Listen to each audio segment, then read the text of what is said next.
Hello and welcome to Real Chats with Real Student Athletes. My name is Brett Ashley Davis, mental performance coach, and I'm here with Brian Young today.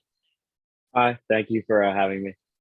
Hey, Brian. So I want to introduce Brian real quick before we get into our interview and our real chat about his experience as a Division I baseball player. So Brian is a rising junior at Rider University, majoring in criminal justice and a left-handed starter for the Bronx. He started playing baseball when he was just 4 years old and fell in love with it immediately.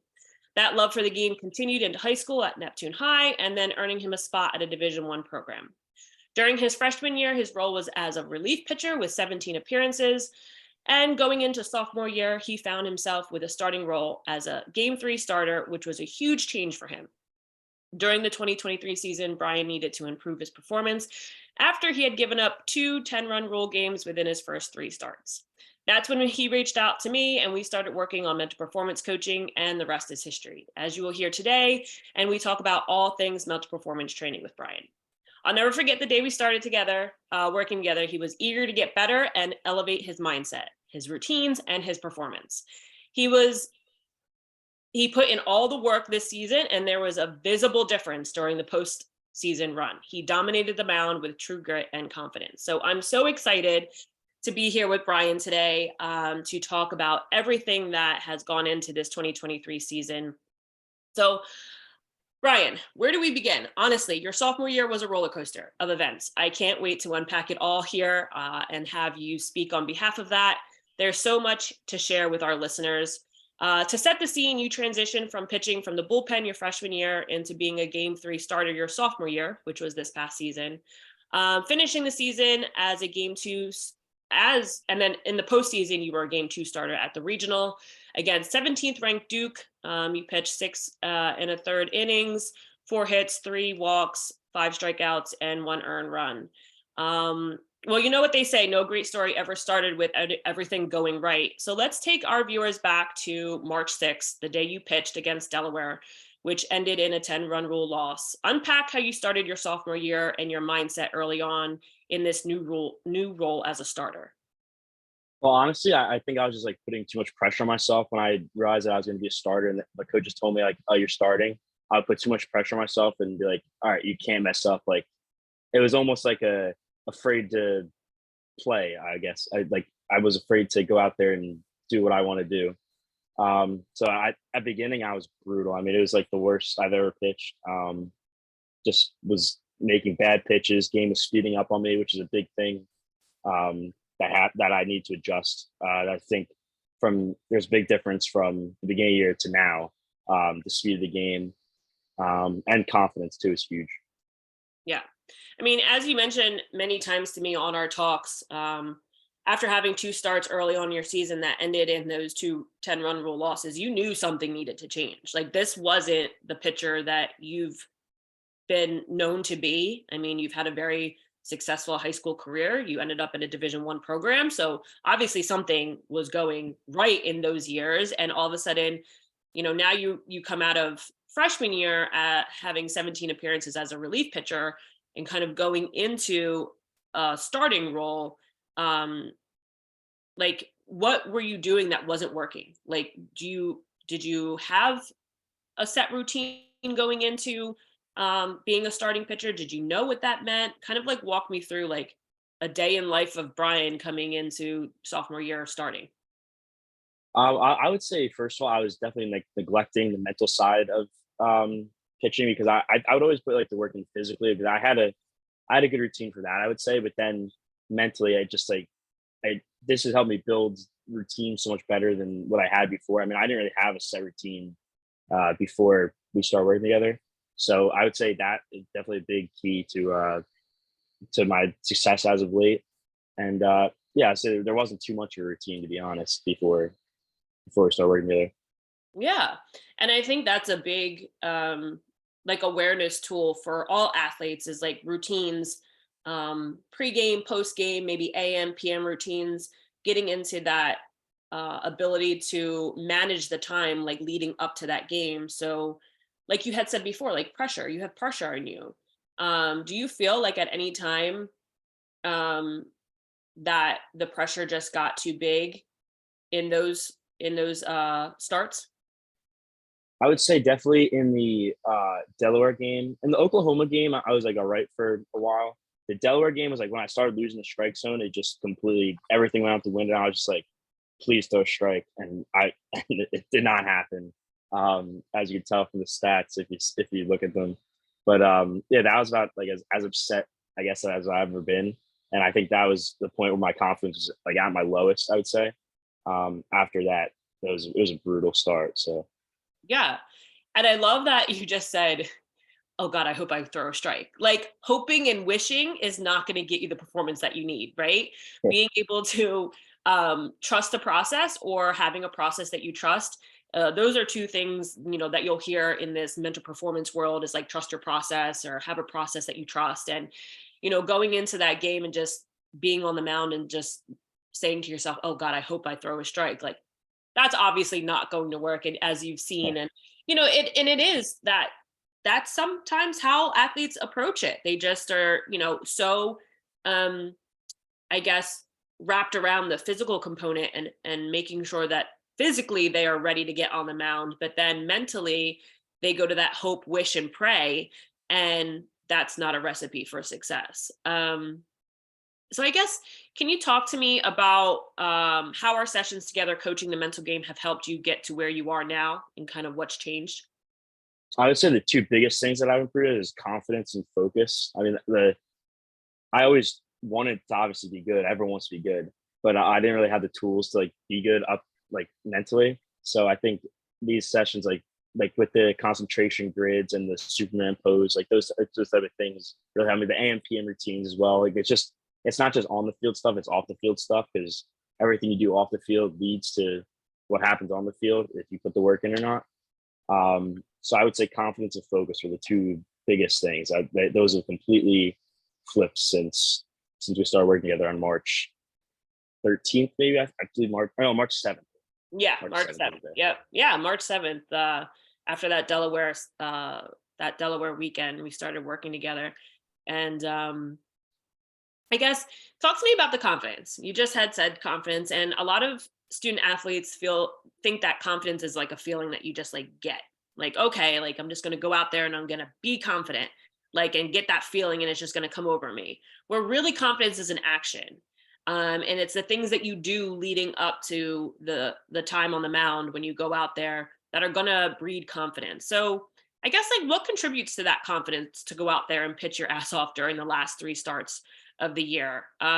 Like, and just talk about the confidence like throughout the season, because you did have some roller coaster. Like it wasn't like we met and we had one session together and you just like pitched 7 innings straight and so many strikeouts and you had like an amazing start and middle and end. Like you did go through some ups and downs, which honestly, like I think we got onto a call one night, and I don't know if it was after Quinnipiac or it was after one game, and it really wasn't a good start. And I'm like, I'm happy this happened because it just goes to show that you have to get back to the process. So can you just kind of talk to me through like ups and downs, the confidence factor, and like how you saw this season pan out after that Delaware start? So I would say the ups and downs. Obviously, the confidence was really down at Delaware, but then I believe the start after that was Richmond, and it started off well. It didn't end well.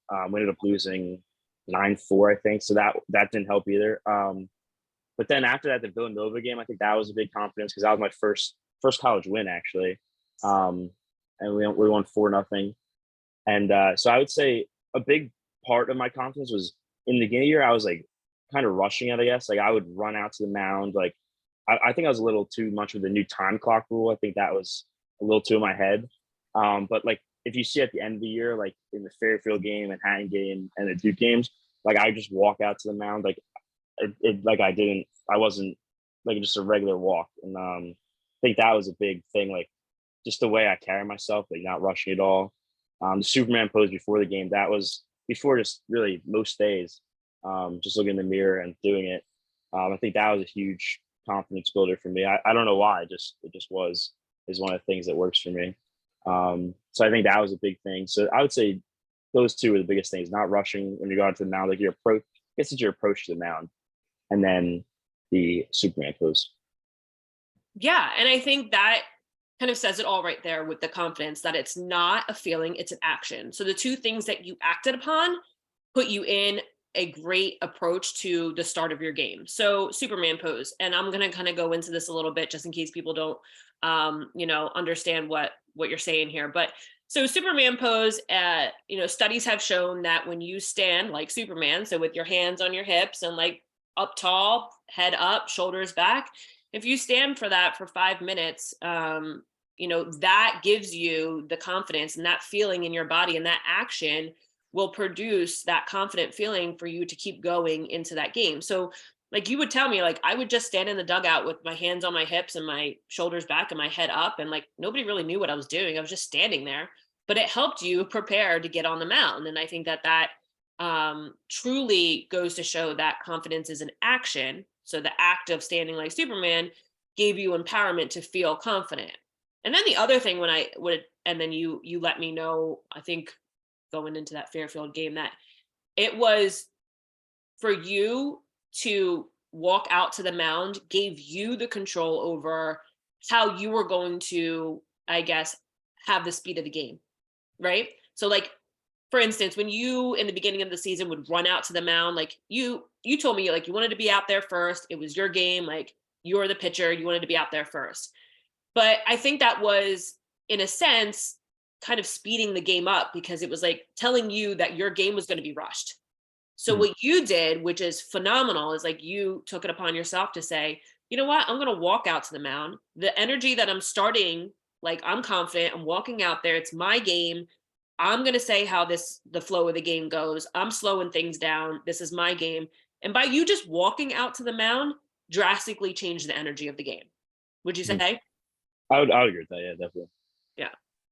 Um, okay. So let's see. You've mentioned concentration grids, and that's something that you do early in your mornings to just set the tone for the day of focus. So anybody that doesn't know concentration grids, you can do anywhere from like a 5x5 grid to a 10x10 grid, and it'll just have the numbers all kind of laid out sporadically on a piece of paper. You could do it on the computer. You could do it. I heard there's apps. You can print them out. And what you do is you start from 00 and go all the way to the last number, just one by one, and just increasing the time, or increasing your time, which is then kind of increasing your focus. So power poses we just talked about. You've done 3 keys to keep it simple, kind of telling yourself in the moment how to get back to your neutral setting. Post game pitch journals we've done, well, better, hows, highlight reels, AM PM routines, success checklist. Just can you unpack some of these things and how it helps you with your weekly preparation for game day? Because we talk about your 120, right, which is like 120 hours from the last inning you pitch to the next time that you're going to start. So can you kind of just Mhm. unpack like what your week looks like and how we kind of put that together for you? So like the first thing I want to like go over, I guess, is the post game pitch journals. Like I'll fill that out after I pitch, and it's like a good barometer, I guess. It's out of 5. You grade how you pitch, and like you just it's a good way to review it when that like and just go over everything that you did well and that you didn't do well. Obviously, things you want to do better, and then gives you like actual concrete ways to implement that into your next bullpen. It's like in between starts, I would. It's not usual, I don't think, for most guys to throw 2 bullpens, but I'll throw 2 bullpens because that's what I felt like I needed to do towards the middle of the year and towards the end of the year. So I would throw 2 bullpens in between with 3 lifts and possibly another light lift, and then yoga on 2 days. Usually, if I was starting on Sunday, then I'd do either Wednesday or Thursday, and then Saturday the night before. Which I just like. I like the yoga. I like it a lot. It's good for I guess mentally and physically. So that's like kind of what my like physical lead up looked like, and then I would have the routines that I would do in the morning, like wake up, concentration grid, brush my teeth, make my bed, and I think that kind of stuff just helps me build towards my start, because if being organized in real life, I guess, is better for you when you get on the mound in baseball. I guess I would definitely say so in my experience. And then the nighttime routine, I've been journaling too, which is I think I like a lot. I missed a couple of days just because things have been crazy to travel and whatever. But I like journaling and kind of review my day and like what I've been doing, and just makes me feel, I don't know, feel comfortable, I guess, and unpack my thoughts at the end of the day. So that's kind of what I guess my 120 looks like. Yeah. No, there's like so much to unpack there. I'm glad that you shared like your post game pitch journal, which really allows you to break down the game. But tell me a little bit, because I know pitchers have it differently, right? So are you the type of pitcher that's like, all right, game's over, let me get right to my pitch, like post pitch game journal, and like let me unpack it? Good game, bad game, doesn't matter? Or are you the type that's like, okay, let the game kind of like settle a little bit, let me get something to eat, let me, go into my next day? And like, how does that, I guess, like your approach after, whether it's a good game or a bad game, because either way, you got to do a post game pitch journal. You're not doing one just because you had a good game. You have to unpack the bad games too, right? So are you the type that likes to settle a little bit? Or you like get right into it? What's your approach? I definitely like to settle a little bit. Like, because I think after the game, I'm still in a state of like a different state than I would be just watching the game completely neutral. So I think like I usually want to rewatch the games if there's somewhere to rewatch the games on, which there usually is. And I'll go over like pitch by pitch. So I definitely want to wait a little bit and like let myself relax and then watch the game again. Yeah, and I think that with that, it's just a really good way to get everything out of your head, put it on a piece of paper. That way, it's not ruminating up there. You're not thinking like, what should I have done better? How was my approach? What can I like?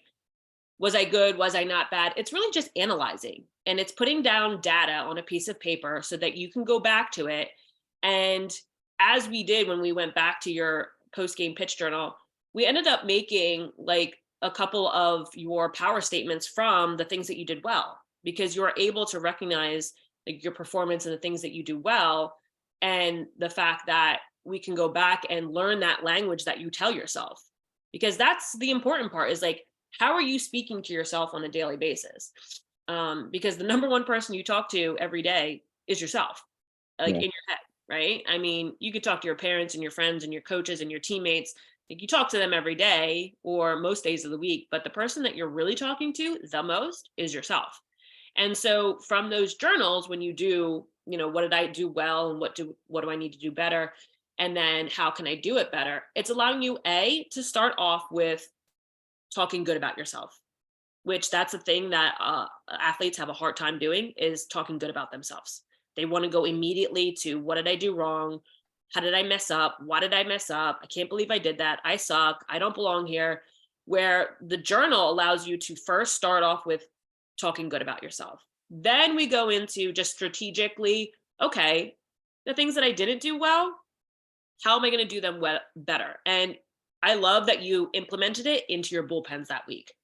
So can you just give us an example of like a well, better, how, and then that better going into a bullpen?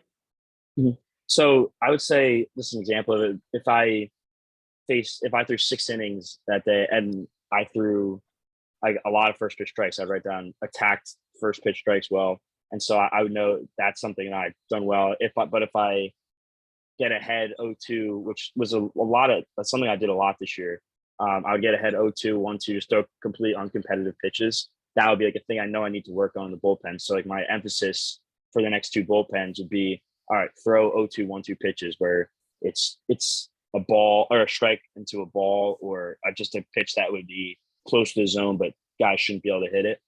And then I could, if there was one specific pitch that I wasn't good at, like I was working on a slider a lot this year. I would throw sliders a lot in my bullpen, like trying to work it backdoor, back foot. So that type of stuff, really, just like, which I like the pitch journals because it would give you a basis on what you need to put an emphasis on when you go into the bullpens. Yeah, and I think that's big, because beforehand, like, let's just say if you're throwing a bullpen freshman year, or even in high school, what were you going in doing? Just throwing? Like, Yeah, I would have no goal really. Just like now I'm more regimented. Like our pitching coach taught us is like, you want to throw everything like you have a plan. Like you go fastball low and away, curveball 0-2, 1-2, back foot. Like, so you're actually trying to hit a spot. Like I in high school, I just try to throw a strike because that would be hitting a spot in high school because guys just won't hit it. Right. Right. So that Well Better How journal really post game pitch journal has really kind of helped you develop a game plan going into the next week before you pitch, right? And don't get me wrong, like when you're in season, we're not trying to reinvent the wheel. Like you're not trying to like reinvent the picture of like who you're going to be. It's just kind of like tweaking things here and there. What's one thing that you could start tomorrow that will help you in the future? We're not trying to like change your whole entire approach. We're not trying to change too many things. We're just trying to get you a little bit more focused on maybe what's one thing that you can really hone in on and focus on so that you're ready for that next appearance. Mhm. All right, so we want to just dive into your 3 keys to keep it simple. This is something that I think is so instrumental in a lot of student athletes in order to manage their emotions. I know that's huge in a game, right? Emotions can be high, they can be low, but what we're doing is like we're trying to get back to neutral. And the only way we can really kind of manage those negative self-talk, and I want you to talk about your positive self-talk and how that's helped you, but the negative self-talk, it's going to happen. We're humans. It's just our nature to hone in on the negative and have those negative self-talk patterns. So it's okay to have them. I'm not saying we don't have them, but we need to like stop them and then redirect our inner voice. So can you tell me a little bit about your 3 keys to keep it simple to kind of get you back to neutral, and then positive self-talk? What does that sound like now versus maybe what it didn't sound like in the beginning? So first, like my 3 keys to keep it simple. It's like a kind of thing to help me recognize when I'm not in the zone I need to be at my best, like on the mound. So it would be like I would look into my glove, which was I started doing that, and I'd be like, all right, stay in the backside. These guys can't hit you, so pound the zone because throwing strikes is a big problem for me in the beginning of the year, and it ended up not being a big problem for me after I don't know when exactly I turned the corner, but it ended up not being a huge problem for me, knock on wood. But and then I would say my self talk in the beginning of the year, like I said at Delaware, I was like, just please throw a strike. Like that's not gonna work. Like you have to have confidence in yourself. So really every first pitch, every batter that I face, when I get on the mound to throw a first pitch to the guy, I'll be like, all right, first pitch strikes.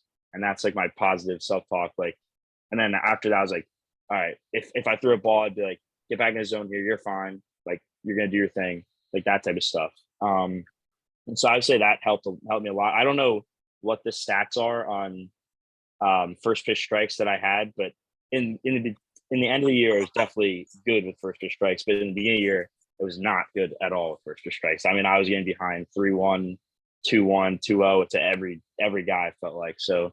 I think that was a big difference in his self talk, like from really a shift in confidence from all right, please throw a strike to first pitch strikes. You're going to get this guy out, like that type of stuff.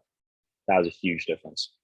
Yeah. And I love that you just said that because I think a lot of times, especially working with student athletes, like they don't want to be like the rah rah, let me, I can do this. Like, they always think like the positive self-talk is like that it's like wimpy. Like it's like, oh, I just have to say like good things. But to me, it's like, what can you tell yourself to do to start acting the way that you want to act? So it's like putting yourself in a position to give yourself direction to do what you want to do in a positive light, right? So I always say like, if you can start off with giving yourself 2 directions and then maybe, I've got this or I can do this. So it's like when you say throw strikes, pound the zone, like those are things that you're telling your body and your mind to come together and do.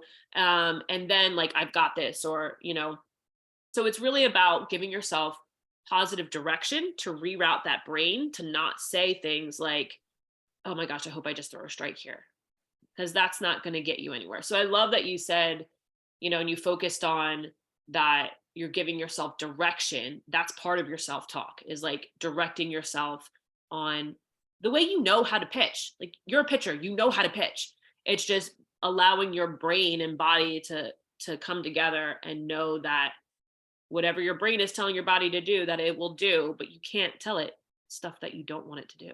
So Yeah. I think that's huge there. All right. So next I want to talk about how powerful is the statement trust the process? Because obviously we know you have a process now, something that was lacking before. And honestly, it's lacking from a lot of student athletes. They don't have a process. And when you say trust the process, like I feel a lot of times it's like, oh, it's just what people say. But in all actuality, it's the process that you trust. So we started working together right after the Delaware game. And it wasn't like you just went home, you just went from horrible outings to just like, oh, I'm a great, pitcher now, mental performance. I can do it like in a snap of a finger. It took some time and consistency. And I think that's one thing that really this is all about is you being consistent, whether you had ups or downs. It was, let me just stick to my process throughout the week. I know it's going to work. I'm going to have some downs that will come, but if you stick to your process, you know that you'll be up, going upwards. So you had great games and then not so great ones in the middle of our training and our seasons. What can you tell young athletes in high school that are going to be starting college about trusting the process or having a process you trust? I think having a process you trust is like a huge thing because I didn't have a process like I trusted coming into college or even after my freshman year. I didn't have anything really. So I would say developing a process is like something you can rely on when not everything goes well because not everything will go well. I mean, there was a lot that went wrong this year for me, but there's a lot that went right in the end too. So I would say just trusting the process and like staying consistent. I would say is the biggest key. Like just do what you need to do, and I would say if you do that consistently and go at it all the time, I think you'll eventually see success because that's what happened to me. I tried to. I knew I needed to get better because if I didn't get better, I wasn't going to starting rotation anymore, and I wasn't helping my team win. So I shouldn't have been in the starting rotation. So I would say just trusting the process and committing yourself to it. Kind of want to go back to I guess where would you be if we didn't start this process, right? I mean, and the big thing for me when working with you is like I knew you were bought in from the minute that we spoke that first night. Like I knew you were bought into, hey, mental performance training. It's not like, hey, I'm just going to give it a try. You were like, I'm jumping in with 2 feet. Give me what I need. I'm going to do it. I know it's going to work. For a lot of student athletes, that's not the case. They're kind of like, oh, well, I'll try it. I'll see if it works. And they don't give it enough time. So then they think it doesn't work. And then it's kind of like taking 2 steps forward and then 10 steps backwards. So, like, when it comes to the mental game, because unlike physical gains where you see the visible change, right? Like if you're working out, you kind of can see the visible change. But with the mental, it comes when you're not really looking for it. It kind of like, so can you kind of like talk about that? Like, were there any times in the season where you're like, this mental performance thing is just not working? Like, I don't believe it anymore. Or were you like bought in from the beginning and kind of what were you telling yourself throughout that, like the season of your buy-in? I would say there wasn't really a time where I doubted. I knew the whole time like everyone said, oh, you have the physical tools, like you have the talent to put it all together. Just I need to put it all together, which was something that this helped me do. So like where would I be at if I didn't start? I definitely would not have been starting. I mean, I was very close, I would imagine, to being out of starting rotation because I honestly should not have. There was other guys who deserved it more than me, but um, I guess staying at this and eventually it helped me turn my season around. And I think I started the year 0-4, I want to say record, and I ended 6-6. So I ended 6-2 after we started like really getting into it. So I would say just really, I think that's kind of speaks for itself. The record turnaround and if you look at other stats too, I'm sure they're much better. But yeah, I don't think I would be in the starting rotation at all. I probably would. I don't know where I'd be, to be honest. I don't know.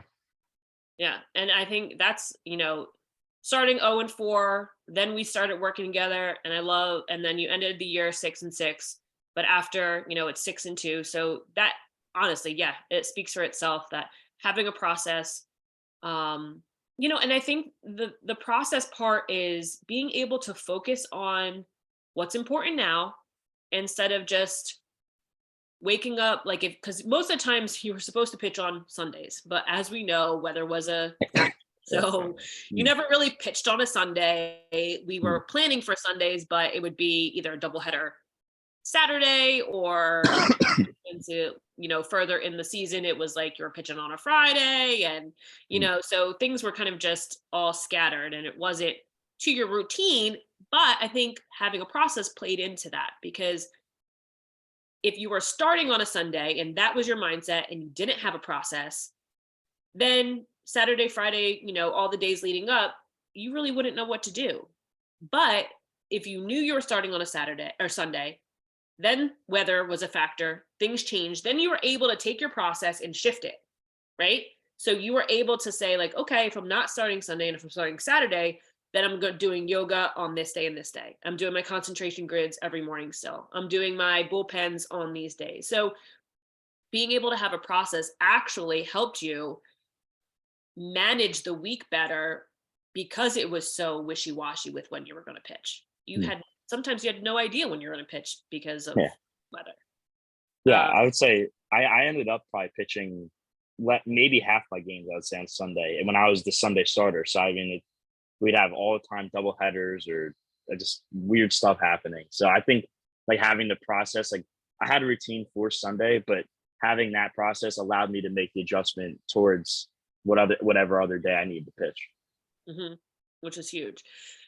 Before I get into our last question, I do want to just like talk about the end of the season, which was phenomenal, and I like am so happy for you, and I'm so like ecstatic about just how the season ended up for you and how much like the hard work paid off. And I know it's like so cliche to say like hard work pays off, but it does, and it just shows. And I just wish I had like a huge snapshot to show everybody of like your season and your progression throughout. But like just go back to like paint the picture of to everyone like with the Manhattan series and like going into that weekend, then going into the tournament the next weekend, then going into a regional, like the end of your season was like phenomenal for someone who started 0 and 4 and really looked like in the beginning first 3 weeks like really had no role of being on like as a starter. So just like Yeah. paint the picture a little bit. So I mean, I honestly, I wish I could just go back and relive like those last 2 weeks, not just because I pitched well, just because it was like the greatest. I mean, winning the championship and going to regional was like the greatest baseball experience of my life. So I mean, that was awesome in itself. But then I would say the Manhattan game was, I think, the first game where we implemented like the Superman pose, and that was really where I think I started like uber confidence. Like I was building confidence, but then at that point, I was like completely in control. Like I was like dominating the game. So I think that was a big turnaround. And I think against Manhattan, I went six scoreless, I want to say. And then Fairfield was 7 1/3, and then Duke was 6 1/3. So I mean, it was just awesome. And the last 3 games, I wish I could go back and just go back and be in it again. Is amazing. Yeah. And yeah, to go back to the beginning of the season, I mean, you were, I mean, pitching what, 3, 4 innings? I mean, we were like, again, it was kind of like a hope and pray that you can get to like 6 innings, before having a process and getting your mind right throughout the week to be able to perform at your highest on the mound on, the weekend. So I think that's just like, it's just tremendous of how simple things, right? I'm like, we didn't really do anything like outrageously hard throughout Mhm. our training. And I don't want to like minimize like mental performance training, but what I do want to say is that it's not, it's, they are simple tasks for you to do and implement throughout your week. Now, is it easy? It is easy if you have the mindset to stay consistent. It's hard when you start kind of saying, I don't really need to do it, or I can just do it sometimes. Or so this the simplicity of the training tools, I mean, that's like easy. It's you actually implementing it and staying consistent, which starts to under like that's where it's either easy or hard. and you have to be able to act differently than you feel. If you don't feel like doing a concentration grid, you got to push yourself to do it because you know it works. So the things that we did this season were simple. It just was on you to stay consistent with them. Yeah, they're easy things.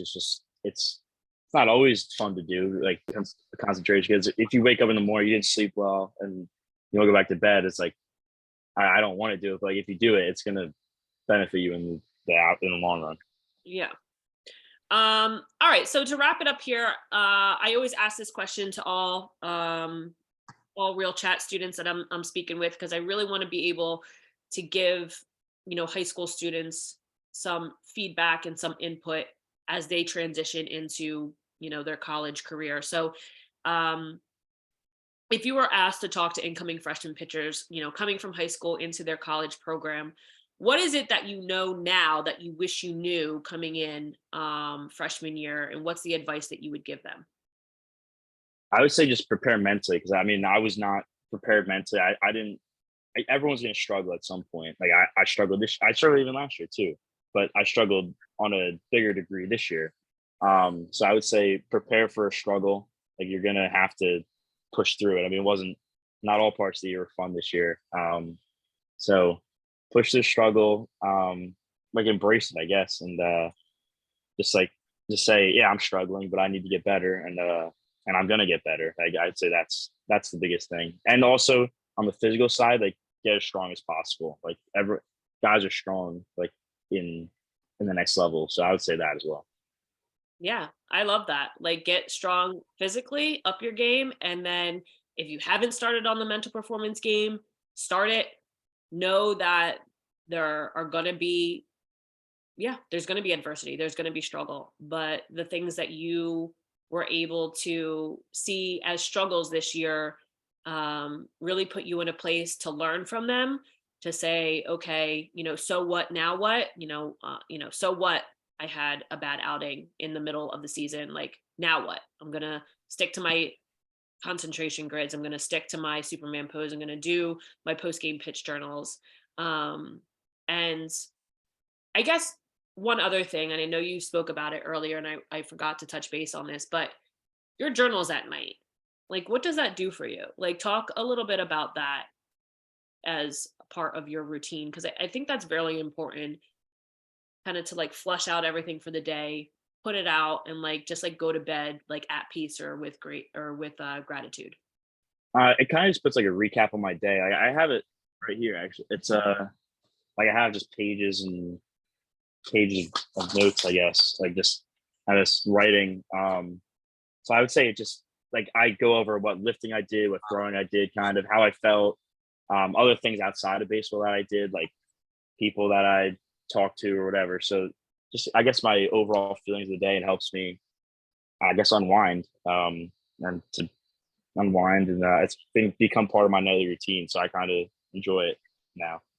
Yeah, I love that. I mean, there's so much that goes on with our day. Like, so many thoughts that go into our head, so many emotions, so many interactions, so many connections, so many struggles, so many high points, low points. I mean, if you're able to kind of take all of that out and put it on a piece of paper, then going into your next day, you're able to like bring in what you want into that next day and like allow you to like start fresh and or bring the good into the next day. So I love that. Thanks for sharing that. I think that that's awesome. And the more that we're able to put out on paper, to physically like take from the clouds and put it in the dirt and just like get it out, allows us to start back to neutral.